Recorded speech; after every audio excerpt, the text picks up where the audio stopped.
ನಮಸ್ಕಾರ ನನ್ನ ಪ್ರೀತಿಯ ಬಾಂಧವರೇ, ಎಲ್ಲರೂ ಹೇಗಿದ್ದೀರಾ? ನಾನು ಚೆನ್ನಾಗಿದ್ದೀನಿ, ನೀವು ಎಲ್ಲರೂ ಚೆನ್ನಾಗಿದ್ದೀರಾ ಅನ್ಕೋತೀನಿ.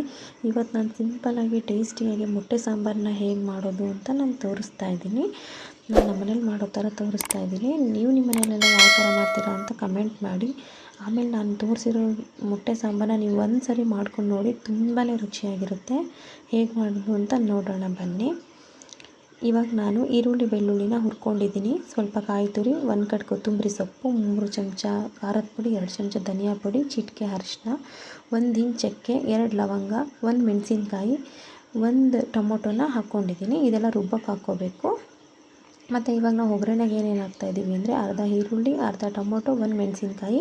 ನಾನು 6 ಮೊಟ್ಟೆ ತೊಗೊಂಡಿದ್ದೀನಿ. ಮಾಡೋಣ ಬನ್ನಿ. ಇವಾಗ ನಾನು ಬಾಣಲಿ ಇಟ್ಕೊಂಡಿದ್ದೀನಿ.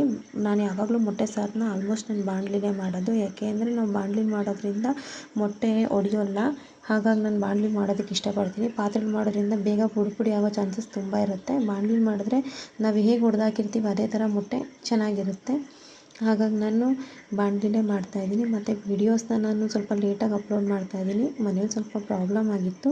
ಏನು ಪ್ರಾಬ್ಲಮ್ ಅಂತ ನಾನು ನಿಮಗೆ ನೆಕ್ಸ್ಟ್ ವೀಡಿಯೋದಲ್ಲಿ ನಾನು ಶೇರ್ ಮಾಡ್ತೀನಿ.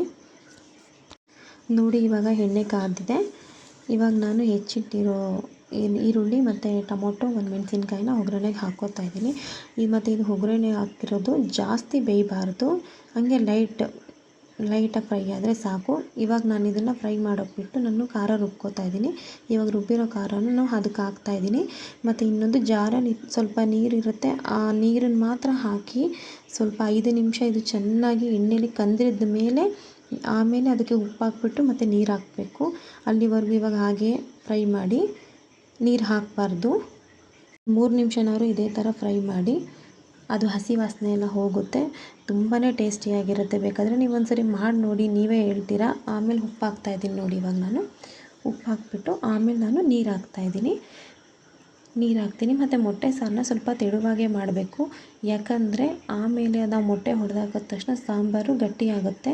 ಹಾಗಾಗಿ ಯಾವಾಗಲೂ ಸ್ವಲ್ಪ ತೆಳುವಾಗೇ ಮಾಡಬೇಕು. ಇದನ್ನು 5 ನಿಮಿಷ ಚೆನ್ನಾಗಿ ಕುದಿಯೋಕೆ ಬಿಡೋಣ. 5 ನಿಮಿಷ ಸಾಂಬಾರು ಕುದಿಬೇಕು.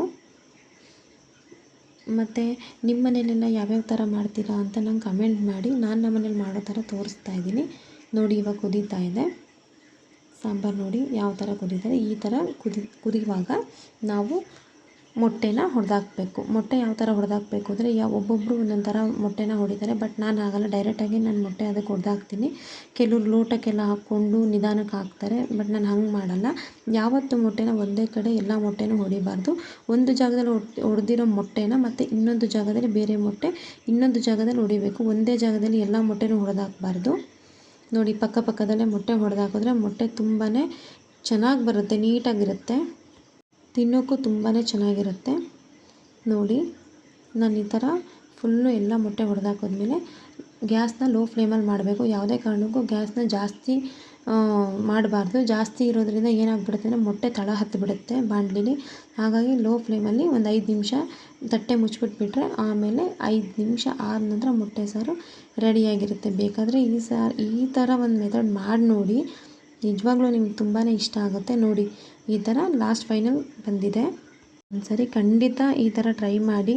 ಹಾಗೆ ನನ್ನ ಚಾನಲ್ಗೆ ಸಪೋರ್ಟ್ ಮಾಡಿ, ಲೈಕ್ ಮಾಡಿ, ಶೇರ್ ಮಾಡಿ, ಕಮೆಂಟ್ ಮಾಡಿ. ಸಬ್ಸ್ಕ್ರೈಬ್ ಮಾಡೋದನ್ನು ಯಾವುದೇ ಕಾರಣಕ್ಕೂ ಮರಿಬೇಡಿ.